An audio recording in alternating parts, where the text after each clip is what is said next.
Happy Father's Day to all the fathers.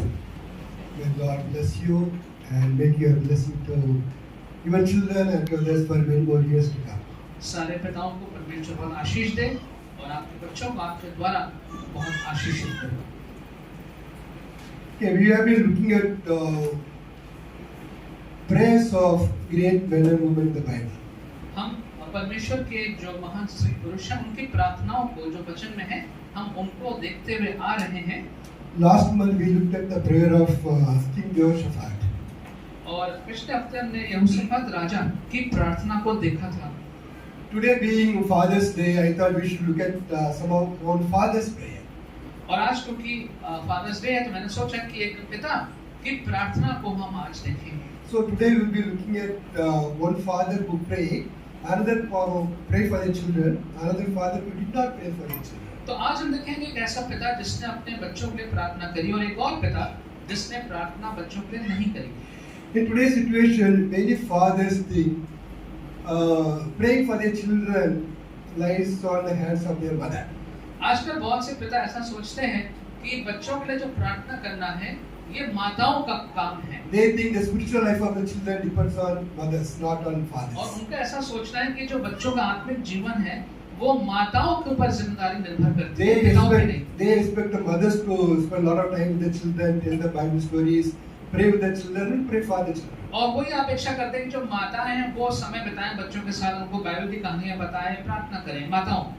Can someone read please Deuteronomy chapter 6 verse 7? Deuteronomy chapter 6 verse 7.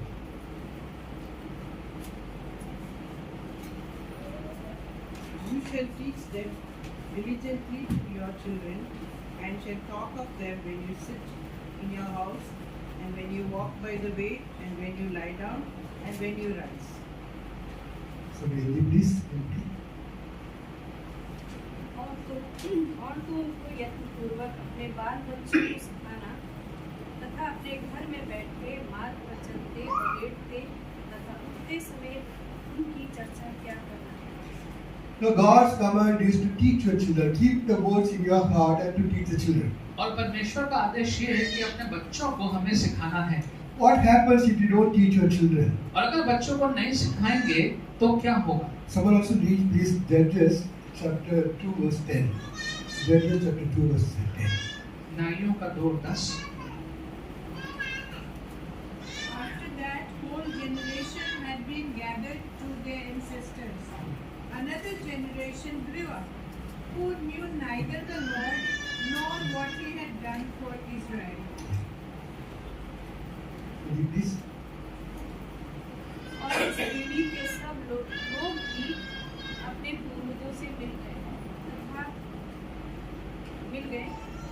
उनके पश्चात एक नई पीढ़ी का उदय हुआ जो ना तो यहोवा को जानती थी और ना उस काम को जो उसने इस्राएल के लिए किया। No, it is one of the saddest verses in the Bible. और ये शायद एक बहुत ज्यादा दुखद बाइबल की वचन है। Another generation grew up who neither know God nor neither know the Lord or what He had done for them. कि ऐसा पीढ़ी जो है वो आई है जो परमेश्वर को जानती ही नहीं है। Children grow up without knowing the Lord. कि बच्चे जो हैं वो बिना परमेश्वर को जाने हुए बड़े हो गए। Do you know why? क्यों? The parents failed. क्योंकि ये जो माता पिता हैं वो असफल रहे। God told them to teach their children, but they miserably failed. परमेश्वर ने कहा था कि बच्चों को सिखाना है लेकिन वो पूर्ण रीति से असफल रहे। They failed to teach about God and what He has done in their life. और उन्होंने ये नहीं सिखाया कि परमेश्वर कौन है और परमेश्वर ने उनके जीवनों में क्या किया है। So children grew without the knowledge of God. इसलिए जो बच्चे हैं वो बगैर परमेश्वर की जानकारी के बड़े हो गए। If you don't teach your child, then your child will grow without the knowledge of God. अगर आप बच्चों को नहीं सिखाएंगे तो वो बगैर परमेश्वर को जानकारी के बड़े हो जाएंगे। So it is our responsibility of parents, both the parents, to teach their children. इसलिए दोनों माँ बाप की जिम्मेदारी है कि वो बच्चों को परमेश्वर के बारे में सिखाएं। But today we are especially talking about fathers. लेकिन आज हम मुख्य रूप से पिताओं की बात कर रहे So हैं। we'll read one verse which talks about fathers, Ephesians chapter 6 verse 4. और इफिसियों 6:4 में देखेंगे जहाँ पर पिताओं के लिए विशेषकर बात हुई है। Ephesians chapter 6 verse 4. Fathers, do not provoke your children to anger, but bring them up in the discipline and instruction of the Lord. पिताओं, अपने बच्चों को क्रोध न दिलाओ, वरन प्रभु की शिक्षा और अनुशासन में उनका पालन पोषण करो। Fathers, bring them up in the discipline and instruction of the Lord. कि जो पिता हैं वो बच्चों को परमेश्वर के अनुशासन में होकर के बड़ा करें। No, it is a clear instruction to the father. और ये बहुत स्पष्ट आदेश है पिताओं के लिए। So fathers can never say it is a duty of the mother and do nothing about it. और तो पिता यहाँ पे ये बहाना नहीं बना सकते हैं कि ये तो माताओं का काम है और मैं इसके बारे में कुछ नहीं कर सकता। But the problem is sometimes our children do not listen to whatever we try to tell them. लेकिन समस्या है कि कई बार हमारे बच्चे सुनना नहीं चाहते हैं जो हमको बताते हैं। They have their mind of their own, the way they think they act. और उनका एक अपना ही मन है और उस मन के अनुसार वो कार्य करते हैं। So what do we do? तो ऐसे परिस्थिति में क्या करेंगे? When your children do not want to listen to you, what do you do? जब आपके बच्चे आपकी बात नहीं सुनना चाहते हैं तो आप क्या करेंगे? Give them a hard slap? क्या उनको जोर से मार देंगे? But it doesn't help because after a few years you won't be able to do that at all. लेकिन उससे साधन में भी कुछ समय के बाद आप ऐसा भी नहीं कर पाएंगे। But only one thing that you can do is to go on your knee for your children. लेकिन आप जो कार्य कर सकते हैं वो ये कि अपने घुटनों पे बच्चों के लिए प्रार्थना कर सकते हैं। As I said earlier, we will be looking at a person who prayed for his child. जैसा मैंने पहले भी कहा था कि हम ऐसे व्यक्ति को देखेंगे जिसने अपने बच्चे के लिए प्रार्थना करी थी। Though I am talking about the father, it goes for the mothers also. लेकिन जबकि मैं पिताओं को संबोधित कर रहा हूँ लेकिन माताओं के लिए भी बात उतनी बराबर So है। you look at the person who prayed for his son, that is Abraham. तो उस व्यक्ति को देखते हैं जिसने बच्चे के लिए प्रार्थना करी, वो है Ibrahim. Please turn to Genesis chapter 17, verse 18. और उत्पत्ति 17 और 18 निकाल लीजिए। And that verse, Abraham said, God, if only Ishmael might live under your blessing. और यहाँ पर इब्राहिम ने कहा कि परमेश्वर से कहा इश्माइल तेरी दृष्टि में बना रहे, यही बहुत है। But the original translation most other translations say, oh, that Ishmael might live before you. और जो दूसरे यहाँ पे जो अनुवाद है वहाँ पे ऐसा लिखा हुआ है कि वो क्या ऐसा होने पाए कि जो इश्माइल है वो तेरे सामने जीवित रहे। Even the translation that Arpita used today said he might live before you. और जो अर्पिता ने पढ़ा उसमें भी लिखा था कि वो तेरे सामने इश्माइल जीवित रहे। It's just a one word prayer, one line prayer. एक पंक्ति की प्रार्थना। But you must be wondering what is there in just one line prayer. तो इस आप सोचो कि एक पंक्ति की प्रार्थना में क्या है? Can someone please read the same chapter verse 1, chapter 17 verse 1. क्या 17 अध्याय का पहला पद पढ़ सकते हैं? When Abraham was 99 years old, the Lord appeared to him and said, I am God Almighty, walk before thee and be blameless. जब Abraham 99 वर्ष का हुआ, तब यहोवा ने अब्राहम पर प्रकट होकर उससे कहा, मैं सर्वशक्तिमान परमेश्वर हूँ, तू मेरे सम्मुख चल और सिद्ध होता जा। Walk before me and be blameless. तू मेरे उपस्थिति में चल और सिद्ध होता जा। In Hebrew, the literal meaning is walk in my face and be blameless.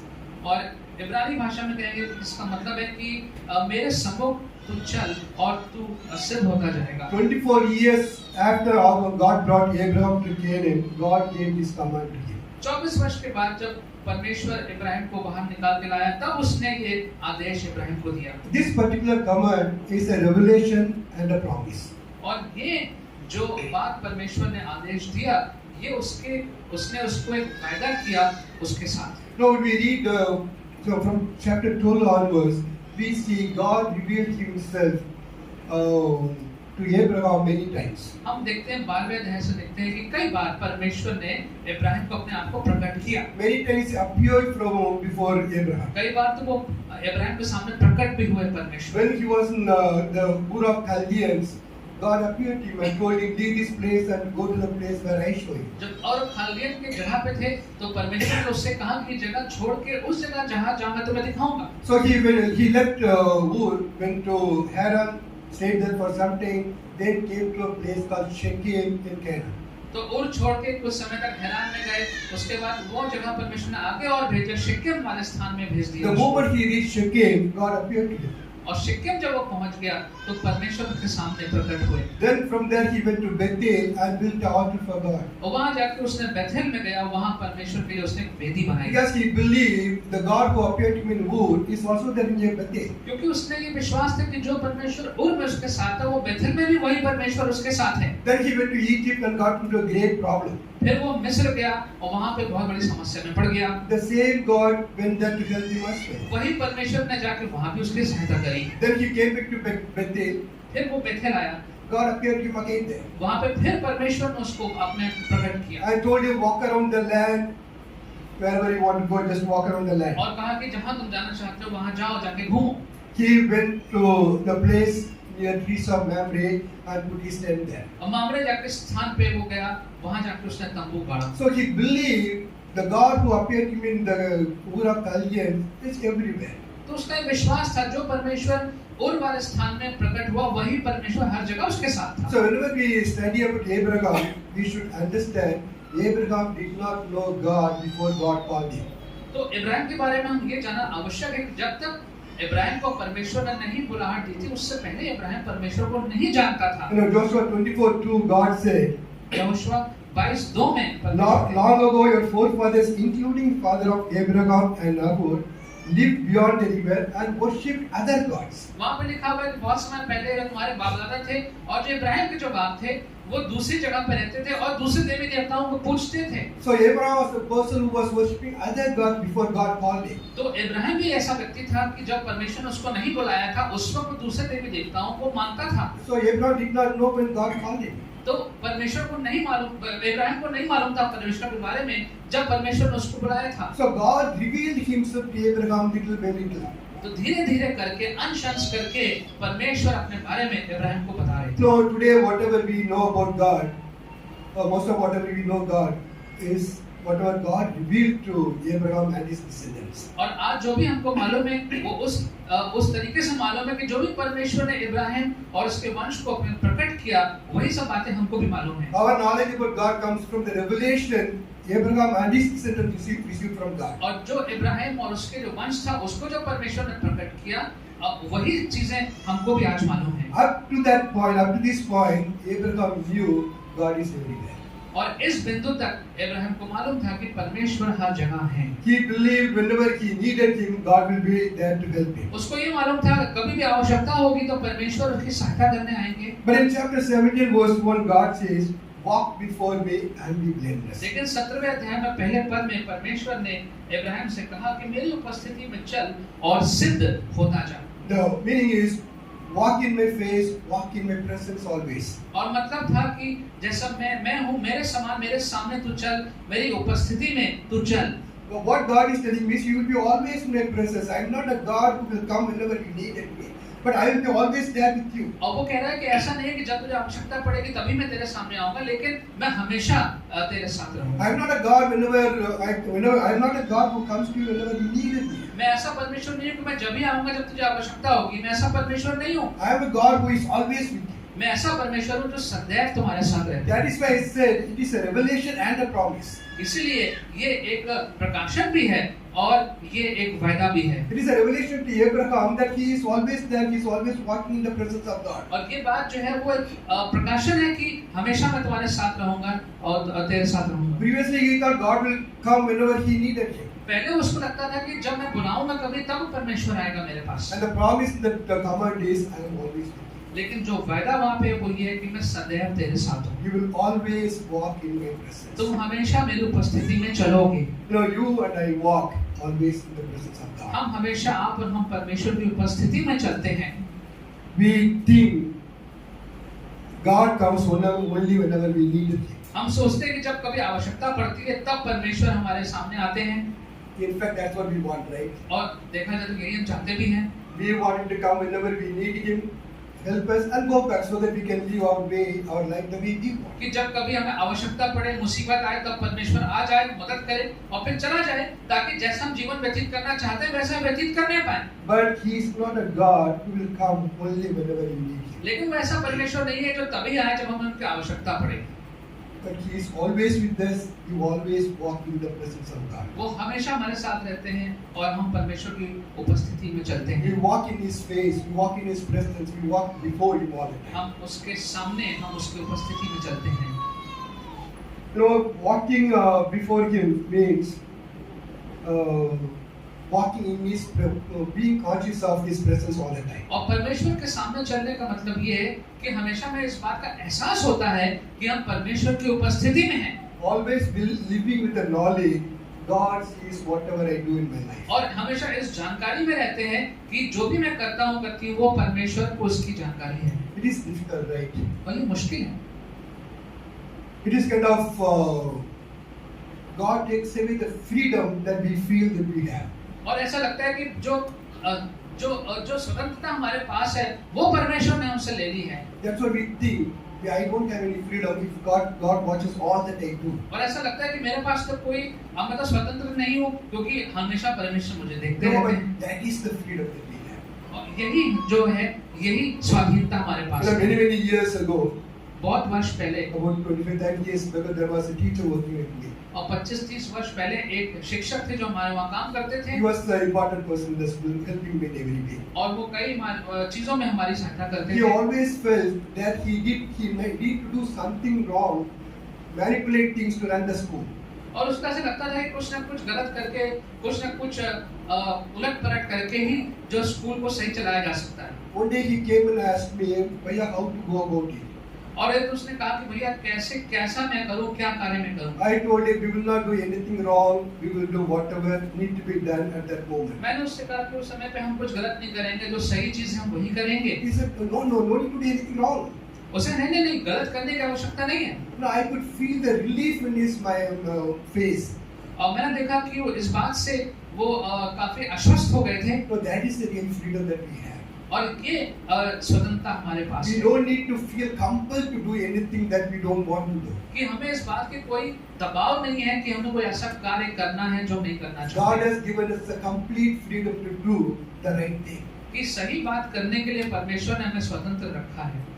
The Christian life is not about whatever we want to do, but whatever God wants us to do. और मसीह जीवन इसी प्रकार का है कि जो परमेश्वर चाहता है हम वो करें, ना कि जो हम चाहते हैं वो So करें। whether we like it or not, we walk in the presence of God. चाहे हमें अच्छे लगे चाहे ना लगे, लेकिन हम परमेश्वर की उपस्थिति में ही चलते हैं। The knowledge that we walk in the presence of God gives us both fear and comfort. और जब हमके ये जानकारी हमें रहती है कि हम परमेश्वर की उपस्थिति में हैं, तो उससे हमारे मन में भय भी रहता है और उससे हमें सांत्वना भी मिलती है। Now God watches everything I do or speak. This makes certain fear. और जब हम ये जानते हैं कि परमेश्वर मुझे हर वक्त देखता रहता है, तो एक मन में भय भी उत्पन्न होता है। My actions are not hidden before God. That gives me the fear. और जो मेरे कार्य हैं वो परमेश्वर से छिपे हुए नहीं हैं। But that also gives me tremendous amount of comfort. लेकिन इससे भी मुझे बहुत ज्यादा सांत्वना भी मिलती है। Can you somebody read this Isaiah chapter 3 verse 21? Isaiah chapter 3 verse 21.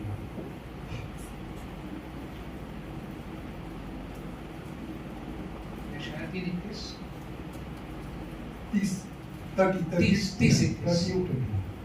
Isaiah 30 verse 21. Yeah, 30 and 20 verse 21.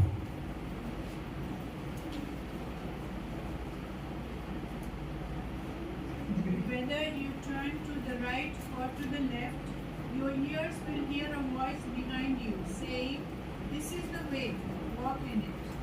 जब कभी दाहिने या बाएं मुड़ने लगो तो तुम्हारे कान पीछे से यह आवाज सुनेंगे, मार्ग यही है, इसी पर चलो। Now this is one of the most comforting words in the Bible. और शायद ये बहुत ज्यादा सांत्वना देने वाले शब्द वचन में हैं When you walk before Him, He will never let you go out of His sight. कि जब हम उसके सामने चलते हैं तो कभी भी हमें अपनी आंखों से ओझल नहीं होने देगा। Every time you try to take step outside His path, you will hear a voice saying, "No, this is only a walk." और जब कभी भी हम उसके मार्ग से दूसरा कदम दूर जाना चाहते हैं तो हमेशा उसकी आवाज आएगी कि नहीं, ये गलत रास्ता है। If you are sensitive to that voice, you will always escape from going the wrong direction. और अगर हम उस आवाज के प्रति संवेदनशील हैं तो फिर हमें हमेशा परमेश्वर की आवाज सुनाई देगी। No, there is a great blessing in it. और इस बात में बहुत बड़ी आशीष है। If you are not sensitive to that voice, we might end up in going wrong direction and get into a lot of. अगर उस आवाज के प्रति हम संवेदनशील नहीं है तो फिर हम गलत दिशा में चले जाएंगे। No, that's a great comfort, knowing that God will guide me if I take a wrong step. और ये बात जानना बहुत बड़ी सांत्वना है कि अगर मैं गलत रास्ते पे एक कदम लेता हूँ तो परमेश्वर मुझे वापस बुलाएंगे, मुझे मार्गदर्शन That करेंगे। will protect me from a lot of unnecessary problems in life. और ये जो विश्वास है, जो बात है, ये मुझे बहुत व्यर्थ की समस्याओं से जीवन में बचाएगा। So be always sensitive to God's word. इसलिए हमेशा परमेश्वर के आवाज को सुनने के लिए तत्पर रहें। Now from verse 2 to 14 of Genesis 17, God establishes a covenant relationship with Abraham. और 17 के जो पढ़ा गया था 2 से आगे पढ़ेंगे तो एक वाचा यहाँ पे परमेश्वर जो है वो इब्राहिम के साथ बना रहे हैं। In a covenant relationship, both the partners make commitments, certain commitments. और जब एक वाचा बनती है, संबंध बनता है, तो जो दोनों पक्ष हैं वो वहाँ पर एक वायदा करते हैं दूसरे से। God expected only one commitment from Abraham. और परमेश्वर की अपेक्षा केवल एक बात की थी इब्राहिम से, Walk before me and be blameless. कि तू मेरे सम्मुख चल और तू सिद्ध बनता जाएगा। But God bound himself with so many promises. God bound himself with so many promises. और परमेश्वर ने लेकिन अपने ऊपर इतने ढेर सारे वायदे अपने ऊपर लिए। But in fact, God was making a commitment to Abraham. और परमेश्वर जो थे वो यहाँ पे इब्राहिम के लिए इतनी सारी बातों को कह रहे थे। You know, the Creator God entering into a covenant relationship with a human being and making commitment, saying, "I will do all these things for you." और जो सृष्टि करने वाला परमेश्वर है वो एक वाचा बना रहा है और खुद इतने सारे कार्य करने के लिए वचन दे रहा है। He said, "You will be a father of many nations." और कहा परमेश्वर ने कि तुम तो बहुत से राष्ट्रों के पिता होगे। I will make you fruitful. और मैं तुम्हें फलवंत करूंगा। I will make nations of you. और तुम्हें से मैं कई राष्ट्र बनाऊंगा। Kings will come from you. और तुम्हारे में से बहुत से राजा निकलेंगे। I will establish my covenant with an everlasting covenant between you and me and your children and your descendants after me forever and ever. और एक अनंत काल का हमेशा का मैं एक वाचा बनाता हूँ जो तुम में, मुझ में, तुम्हारे बच्चों के बीच में ये बहुत बड़ी वाचा रहेगी। Also he said that land you are staying, the Canaan land, I will give it to you and your generations. और ये जो वहाँ की जमीन जो है, कनान की जो देश की जमीन है, वो तुम्हें और तुम्हारे आने वाले वंश को मैं दे दूंगा। The beautiful thing is that, and I will be their God. और ये कही बहुत सुंदर बात कि मैं उनका परमेश्वर बनूंगा। God commits himself to be their God always. और परमेश्वर ने यहाँ पे ये वचन दिया कि मैं हमेशा उनका परमेश्वर रहूंगा। He said, "Walk before me and be blameless. All these blessings are yours." परमेश्वर ने कहा कि मेरे सम्मुख चल और तू दोष रहित रहे और ये सारी आशीषें तुझे प्राप्त होंगी। Now, in the light of whatever we heard, look at what he prayed for Abraham. अब इन सारी बातों की दृष्टि में जो उसने कही, देखिए उसने प्रार्थना क्या की। He said, "Oh, that Ishmael may live before you." और उसने कहा कि काश ऐसा हो कि इश्माइल जो है वो तेरे सामने, He says, "Let my son Ishmael live before you and be blameless." कि मेरा जो पुत्र इश्माइल है वो भी दोष रहित रहे और तेरे सम्मुख चले। That's what he's asking. ये वहाँ पे मांग रहा है। He's not asking for so many blessings. और वो इतने सारे आशीषों को नहीं मांग रहा है। He just says, "Lord, let my son Ishmael live before you and be blameless." और वो कह रहा है कि प्रभु मेरा जो पुत्र है इश्माइल वो दोष रहित रहे और तेरे सामने वो चले। No, it should be the cry of every father. और ये हर एक पिता की ये पुकार होनी चाहिए। It was not a mother who was praying. Please, Yeah. fathers, listen. यहाँ पे माता वो नहीं प्रार्थना कर रही है, पिता वो प्रार्थना कर It रहा was है। a father who prayed this prayer. और ये प्रार्थना पिता ने करी है। He wants his son to walk before God always. वो चाहता है कि उसका जो पुत्र है वो परमेश्वर के सामने चलता रहे, He wants his son to always walk before God and be blameless. कि वो उसका पुत्र जो है वो परमेश्वर के सम्मुख रहे और दोष रहित रहे। It's a cry of a father. ये एक पिता की पुकार है, प्रार्थना And है। it should be the cry of every father. और यही पुकार जो है, जो प्रार्थना है वो हर पिता की होनी चाहिए। It should be the longing of every parent for their children. और हर माँ बाप की के अंदर यही बात होनी चाहिए, प्रार्थना होनी Oh, चाहिए that my children might walk before God. कि जो मेरे बच्चे हैं वो परमेश्वर के सम्मुख चलने वाले बने। When Abraham prayed, he had certain fear in his heart. जब अब्राहम ने प्रार्थना करी तो कुछ भय उसके जीवन में थे, Because God was talking about another child. क्योंकि परमेश्वर तो एक दूसरे बच्चे की बात कर रहे God थे was talking about Isaac. और परमेश्वर तो इसहाक की बात कर God रहे थे said with whom he will establish the covenant. और परमेश्वर ने कहा कि वो उसके साथ जो है वो एक पूरा मैं एक वाचा बनाऊंगा All the blessing will flow through Isaac and his generation. और इसहाक और उसके वंश के साथ जो है उसके द्वारा आशीष आएंगी। And he was afraid that my son Ishmael might be left out. और उसको ये भय है कि मेरा जो पुत्र है इश्माइल वो वंचित रह जाएगा। Very often whenever we read Bible, we think Abraham did not bother about Ishmael much. कब वचन जब पढ़ते हैं तो शायद ऐसा विचार आए कि इब्राहिम को इश्माइल की चिंता नहीं थी। We somewhat feel Abraham did not love concern for him so much. शायद ऐसा में महसूस हो कि इब्राहिम के दिल में इश्माइल के लिए प्रेम नहीं था। Someone read please Genesis chapter 21 verse 11. Genesis chapter 21 verse 11.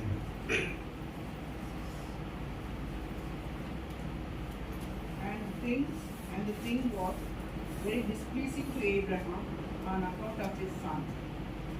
अपने पुत्र के कारण इब्राहिम की इस बात से गहरा आघात हुआ। In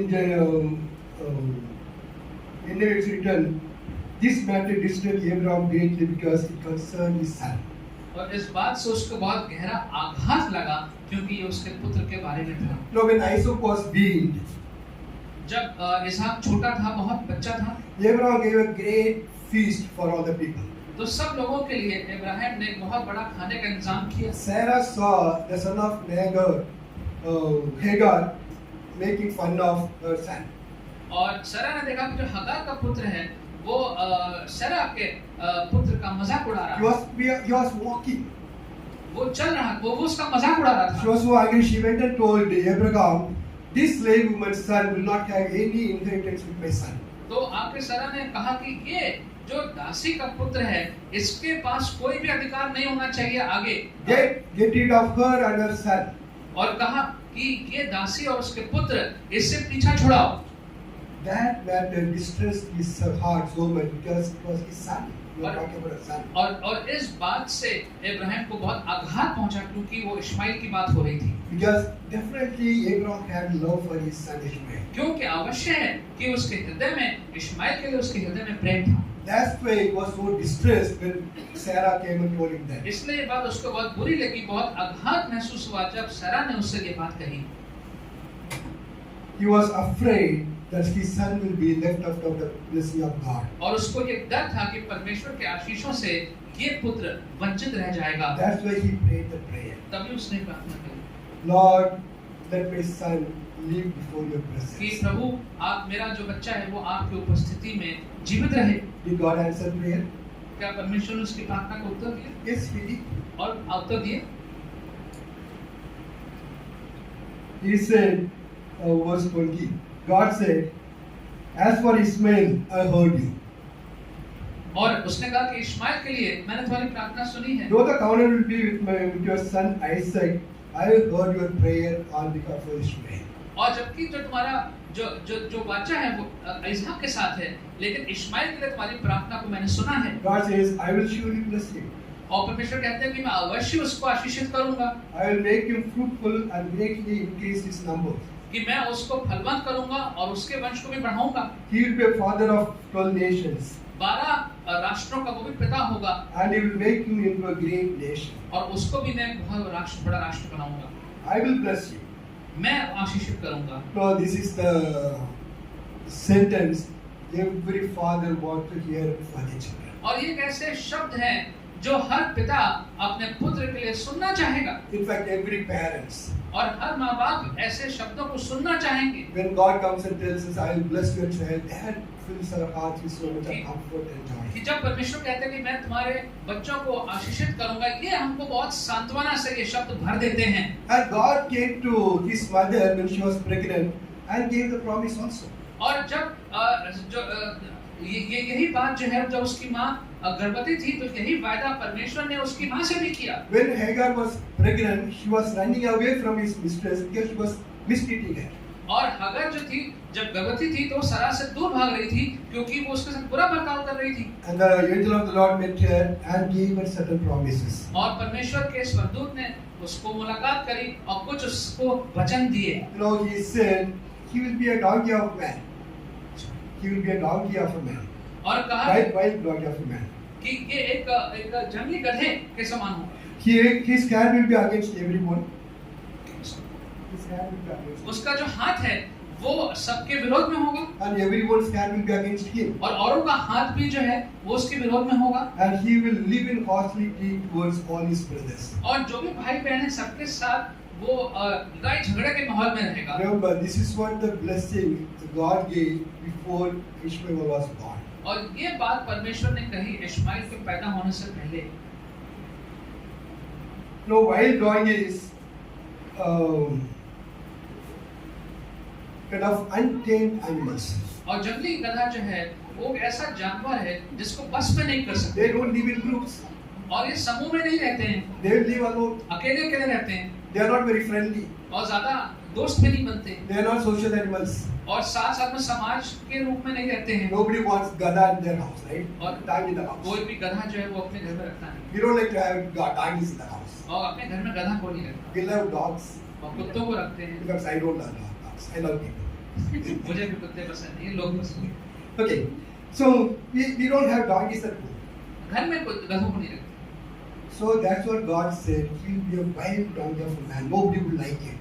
और परमेश्वर ने कहा कि वो उस गधे के समान होगा जिसको लोग पसंद नहीं करेंगे। He said he will not be a group of people. He will be a slender single man. और कहा कि वो समूह में नहीं रहेगा, वो अकेले अकेले रहेगा। That was the proud blessing God gave even before he was born. और ये आशीष वचन जो थे वो परमेश्वर ने दिए उसके पैदा होने से पहले। But now that's a great change. The blessing God gave him now. लेकिन अब एक परिवर्तन आया। अब जो आशीष दी परमेश्वर ने उसमें बड़ा परिवर्तन आया। Before he was born, he said he will be a donkey of a man.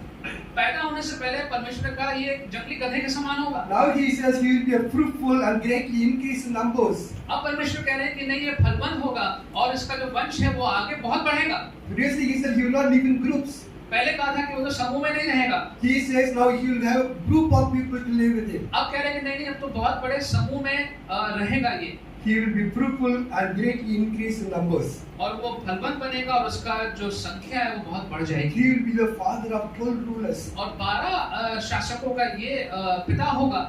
And he will be a great nation. और ये बहुत बड़ा राष्ट्र भी होगा। There was a great change in the promise that God made now. और एक बड़ा परिवर्तन आया उस वायदे में जो अब परमेश्वर कर रहे हैं। Why? क्यों? The question is why? Why God changed his promise? सवाल ये कि परमेश्वर अपने इस वायदे को में परिवर्तन क्यों लाए? Do you know why? क्यों जानते हैं? Because there was a father standing before God and asking for his son. क्योंकि यहाँ पे एक पिता खड़ा हुआ था और वो अपने पुत्र के लिए मांग रहा था। This father did not want his son to be a wild donkey of a man. और ये जो पिता वो नहीं चाहता था कि उसका पुत्र है वो एक जंगली गधे के समान बन जाए। He didn't want his son to be a fighter all the time with people. वो नहीं चाहता था कि जो पुत्र है उसका वो बस हमेशा लोगों के साथ लड़ता झगड़ता रहे। He also knew about his promise because Hagar must have come and told him differently. उसको मालूम होगा वो बात जो हगार को बताई गई थी, इब्राहिम को मालूम होगी वो बात। This father did not want that for his son. और ये पिता इब्राहिम नहीं चाहता था कि इश्माइल के साथ ऐसा हो। So the father stood before God and prayed for his son. So God changed. और इसलिए ये पिता प्रभु के सामने परमेश्वर के सामने खड़ा होकर मांगने लगा और परमेश्वर ने अपनी बात को बदला। You know, God is unmutable God. That's what we say. हम तो ये जानते हैं कि परमेश्वर जो है वो ना बदलने वाला परमेश्वर है, Unchanging God. जो ना बदलने वाला परमेश्वर है। Actually, his attributes never change. और उसके जो चरित्र है वो कभी नहीं बदलता But है, his action changes. लेकिन उसके जो कार्य हैं वो बदल सकते हैं। There are so many examples in the Bible where God changed his word. और कई उदाहरण हैं जहाँ पे वचन में परमेश्वर ने अपने शब्दों को कार्यों को बदला। When Israelites made an idol in the form of calf and started worshiping. जब इस्राएलियों ने एक बछड़े के रूप में एक मूर्ति बना के उसकी आराधना करने लगे थे, God was so angry with the generation. और उस वंश से परमेश्वर बहुत नाराज हो गए थे। He told Moses, और मूसा से कहा just leave me alone, let me anger burn against these people. मुझे छोड़ दो, मैं इन लोगों के विरोध में मैं अपना क्रोध इन पे पूर्ण रूप से उंडेल दूंगा। दूंगा, I will destroy them, but I will make you into a great nation. और मैं इनको नष्ट कर दूंगा, लेकिन तुमको मैं एक बहुत बड़ा वंश बनाऊंगा। Moses stood before God and prayed. और मूसा वहां खड़े होकर परमेश्वर के सामने You know, प्रार्थना करने लगे। Exodus 32 verse 14 says, Then the Lord relented and did not bring the calamity और that we निर्गमन में caused. 14 में लिखा हुआ है कि तब परमेश्वर ने पीछे हट गए और अपनी बात को उन्होंने नहीं लागू You किया। know, God is a compassionate God. He changes his action. परमेश्वर जो है वो दया कृपा से बड़े हुए परमेश्वर हैं और अपनी कार्य को बदल भी सकते हैं, He changes because someone cried before you, someone prayed before you. क्योंकि उनके सामने किसी ने प्रार्थना करी, रोए, गिड़गिड़ाए, उन्होंने अपने कार्य को बदल दिया। Prayer changes God's heart. Please understand that. और परमेश्वर के हृदय जो है वो प्रार्थना से बदल जाता है, Because he is a compassionate God. क्योंकि वो दया और कृपा का परमेश्वर है। There are so many examples in the Bible that God changed his mind. और कई उदाहरण है वचन में जहाँ हम देखते हैं कि परमेश्वर ने जो सोचा था फिर उसको बाद में बदल दिया। God told Jonah to go tell Nineveh, 40 days later I will destroy the nation. परमेश्वर ने योना से कहा कि निनेवे जाके बोलो 40 दिन के बाद मैं उन्हें नष्ट कर दूंगा। They repented and God changed his thing. उन्होंने पश्चाताप किया और परमेश्वर ने अपना निर्णय बदल दिया। God changed his mind because someone prayed or someone humbled and repented. परमेश्वर अपने कार्य को, निर्णय को बदल सकते हैं, क्योंकि जब लोग अपने आप को दीन करते हैं और पश्चाताप करते हैं। Here God changed the direction of Ishmael's life because the father stood before him and और prayed. यहाँ पर इश्माइल के जीवन की जो दिशा होने वाली थी उसको परमेश्वर ने बदल दिया, क्योंकि एक पिता ने खड़े होकर के प्रार्थना करके इस बात को मांगा। You know, your prayer can change your life of your children. आपकी प्रार्थना जो है आपके बच्चों के जीवन को बदल सकती है। Someday you won't be able to say all the things that you want to tell your children. कभी-कभी आप हर बात जो अपने बच्चों से कहना चाहते हैं शायद ना बोल पाए, And go on your knees and cry before God. तो फिर अपने घुटनों में जाकर के परमेश्वर के को पुकार सकते हैं, And you will see the changes in your children's life. और आप अपने बच्चों के जीवन में उन परिवर्तनों को देखने पाएंगे। You know, when Rufus was a young boy, जब रूफस एक बहुत जवान लड़का था up to class 8, I used to carry him everywhere he needed to go. और 8वीं कक्षा तक जहाँ पे उसको जाना होता था मैं उसको लेके जाता था, Whether to tuition, school, or meeting with friends, everywhere I used to go with him. और चाहे स्कूल हो, चाहे ट्यूशन हो, चाहे मित्रों से मिलना हो, मैं उसको साथ लेके जाता था। When he came to class 9, जब वो 9वीं कक्षा में आ गया we had to let him go alone. तो हमने उसको अकेले जाने दिया। That time my heart was filled with some fear. उस वक्त मेरे हृदय में बहुत भय सा आ गया था। I told Lord, so far I've been controlling, I've been seeing what he's doing, where he's going. प्रभु अब तक तो मैं देख रहा था कि वो कहाँ जा रहा है, क्या कर रहा है। Now he is going alone. We don't know what kind of friends will get to know where he is going. I have no idea. अब तो वो अकेले जा रहा है, मुझे नहीं मालूम उसके कैसे मित्र होंगे, कहाँ जा रहा है, क्या कर रहा है। No, I prayed and gave him over to God. मैंने प्रार्थना करी और उसको परमेश्वर के हाथों में सौंप दिया। After that, I never bothered about the same way God made him accept him. और फिर उसके बाद मैंने इस बात की फिर चिंता नहीं करी। God made him accept him in his life at that age. और उस उम्र पे भी उसने प्रभु को अपने जीवन में ग्रहण किया। After that, we never bothered, but we continued to pray for him. उसके बाद हमने चिंता नहीं करी, लेकिन उसके लिए हम निरंतर प्रार्थना करते रहे। That prayer continues even today. और आज भी वो प्रार्थना करते हैं। Anything we see in him, we just pray. We don't tell him, we just pray for him. और कुछ भी बात हम देखते हैं, हमें दिखता है, हम उसको बोलते नहीं, लेकिन उसके लिए प्रार्थना Like करते he's हैं। a ferocious leader. Ferocious leader. और वो उसको पढ़ने का बहुत शौक है। He wherever he goes, he brings a lot of books. और जहाँ भी जाता है वो बहुत किताबें लेके आता है। Because he doesn't read almost novels. और उसको वो प्रकार के जो नॉवेल्स हैं उसको वो पढ़ने को आदि नहीं है। He brings lot of philosophies, और बहुत से दर्शन शास्त्र की किताबें लेके आता है। both Christian and secular philosophy. मसीह भी और जो सांसारिक जो दर्शन शास्त्र है वो भी लेके आता है। We both used to be concerned about it. और हम दोनों जो थे इसके बारे में थोड़ा सा चिंतित थे। So we used to pray, Lord, you help him to not to read things he doesn't need in his life. और हमारी प्रार्थना कि प्रभु वो ऐसे होने दीजिए कि ऐसी चीजों को ना पढ़े जिसकी उसको आवश्यकता नहीं है। So your prayer, children, your prayer is so much important for the children. आपकी प्रार्थना आपके बच्चों के लिए बहुत आवश्यक है। Your prayer can change children's life. आपकी प्रार्थना बच्चों के जीवनों को बदल सकती है। Pray the prayer of Abraham. Ibrahim की प्रार्थना आप भी करिए Oh, that my child might live before you, God. कि हो प्रभु मेरा जो बच्चा है वो तेरे सामने जीवित रहे। That is the greatest blessing that you could give to your child. और ये सबसे बड़ी आशीष आप अपने बच्चों को दे सकते हैं। If you could give Jesus to your child, you have given everything. अगर आपने अपने प्रभु को, आपने बच्चों को प्रभु यीशु मसीह दे दिया, तो फिर आपने बच्चे को सब कुछ दे दिया। If you have not given Jesus to your child, you have not given anything, even if you have given the whole world. अगर आपने बच्चों को प्रभु यीशु मसीह नहीं दिया, तो फिर आपने अगर बच्चों को सारी भौतिक चीजें दे दी, तो आपने कुछ भी नहीं दी। All other things can be taken away from your child. और सारी बातें जो हैं, वो चीजें जो हैं, वो बच्चे से ली जा सकती हैं। But Jesus is the only thing that no one can take away. लेकिन यीशु एक ऐसा व्यक्ति है जो कोई भी आपके बच्चे से ले नहीं सकता। And that's enough for your children. और ये आपके बच्चों के लिए पर्याप्त है। Throughout their life, Jesus will be there with them. उनके पूरे जीवन भर यीशु के साथ रहेंगे। Make your children walk before God. अपने बच्चों को परमेश्वर के सामने चलाइए। That can be done only by prayer. और ये प्रार्थना के द्वारा ही संभव है। Now we'll look at another person who did not pray for his children. एक और व्यक्ति है, लेकिन जिसने अपने बच्चों के लिए प्रार्थना नहीं करी। Please turn with me to 1 Samuel chapter 2 verse 34. Someone please read 1 Samuel chapter 2 verse 34.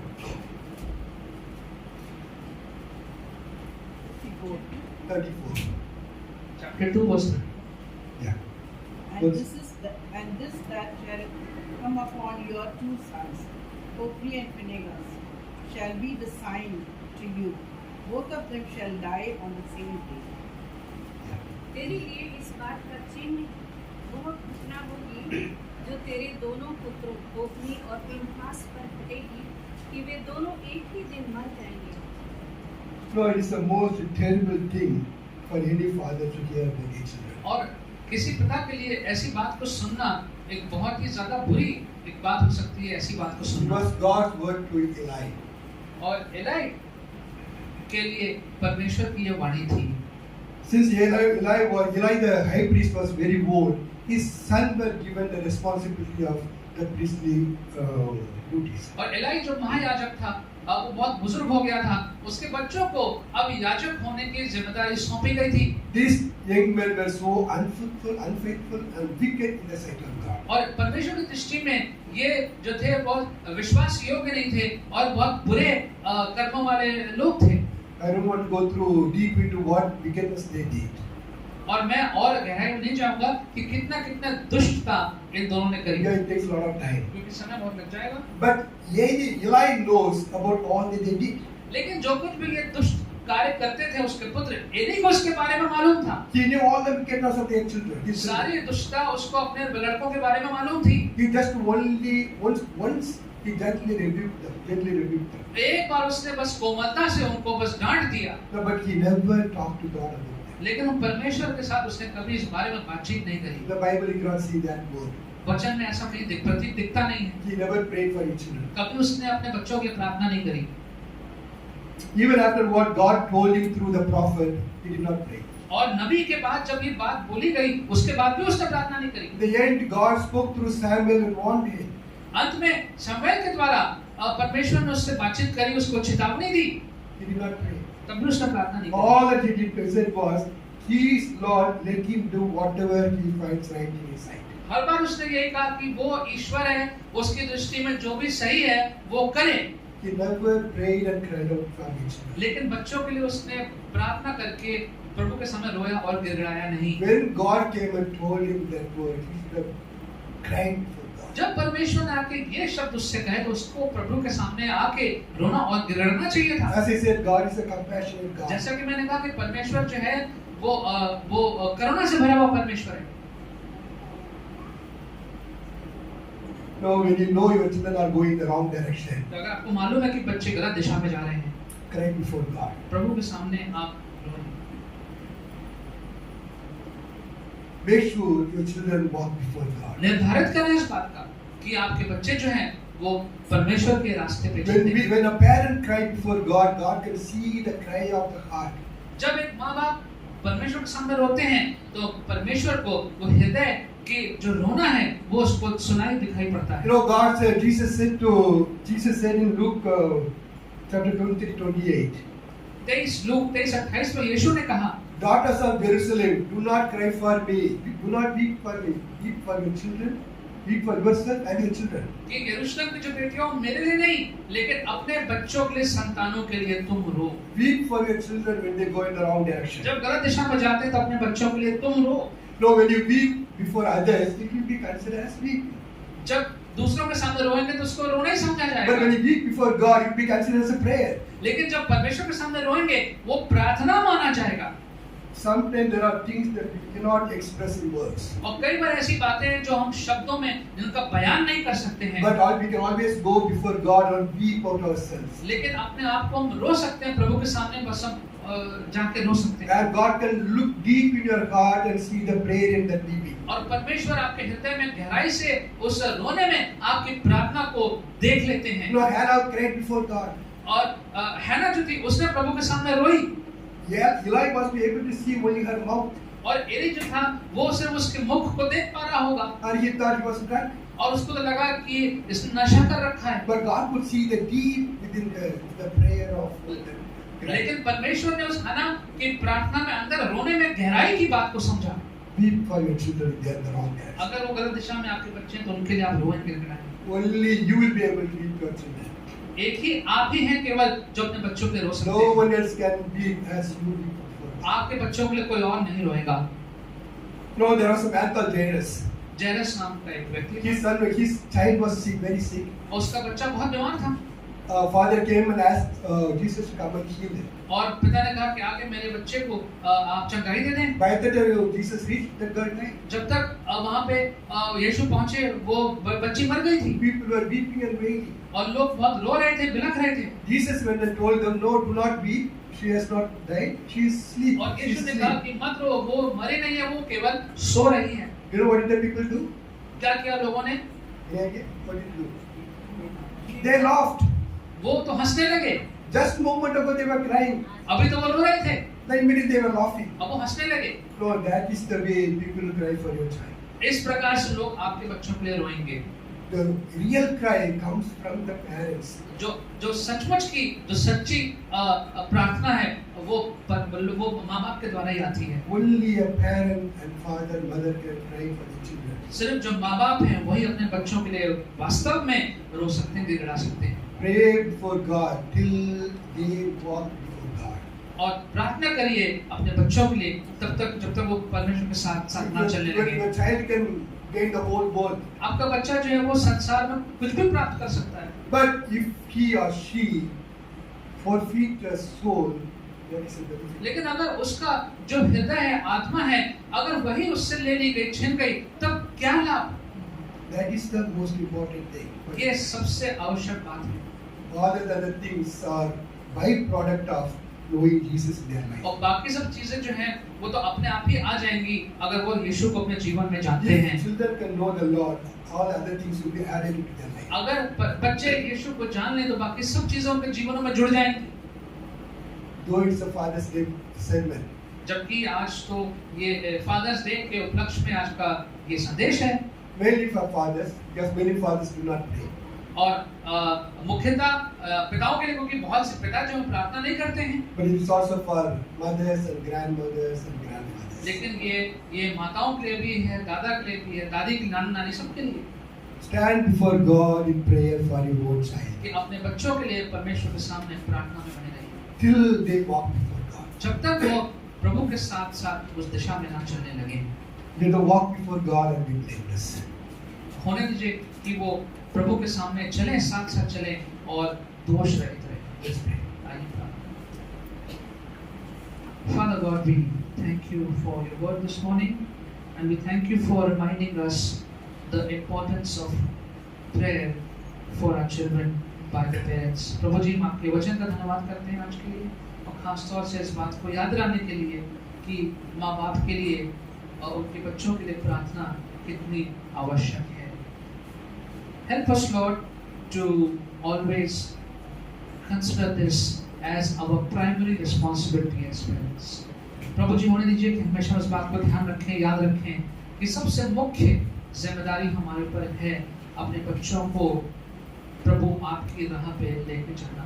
Help us, Lord, to always be conscious and mindful to make sure that we we can see our children walking in the light of Jesus. प्रभु जी होने दीजिए कि हमेशा हम इस बात का ध्यान रखें और तत्पर रहें कि हमारे बच्चे वो प्रभु यीशु मसीह आपकी ज्योति में चलने वाले बने. Help us, Lord, as human parents. It is difficult sometimes, especially with children who are growing up, who are teenagers and who are growing up. It is difficult sometimes to deal with them. प्रभु जी हम इस बात को मानते हैं कि इंसानी माँ बाप होने के नाते खास तौर से जब बच्चे थोड़े बड़े होने लगते हैं तो हमारे लिए बहुत मुश्किल हो जाता है कभी-कभी उनको संभालना. And Lord, we are helpless at times. अपने आप को प्रभु हम असहाय समझते हैं. It is the prayer this morning, Lord, that you help our parents, all the parents, to seek godly counsel from the Word of God and to be in prayer if their children are in that situation. प्रभु जी होने दीजिए कि जितने माँ बाप यहाँ पे हैं, अगर कोई ऐसी परिस्थिति है जहाँ पे उनके बच्चे ऐसी परिस्थितियों में हैं जो उनकी बात को नहीं मानते, गलत रास्ते पे हैं, तो प्रभु जी होने दीजिए कि हम वचन में से हम शिक्षा को लें और प्रार्थना में इन सारी बातों को रखें. Lord, help us also to be very good role models to our children. प्रभु जी होने दीजिए कि हम अपने जीवनों से अपने बच्चों के लिए हम उस अपने आप को उस लायक बनाएं कि बच्चे भी हमारे अंदर उस ईश्वर के रूप को देखने पाएं. We want to commit this time to you, Lord. Thank you, Lord, for speaking to us, for reminding to us these matters. Help us, God, to follow these instructions. प्रभु इन सब बातों को आपने याद दिलाया, हम आपका धन्यवाद करते हैं और इन सारे आदेशों को प्रभु जी हम अपने जीवनों में याद रखें और इसकी पूरा करें. In Jesus' name.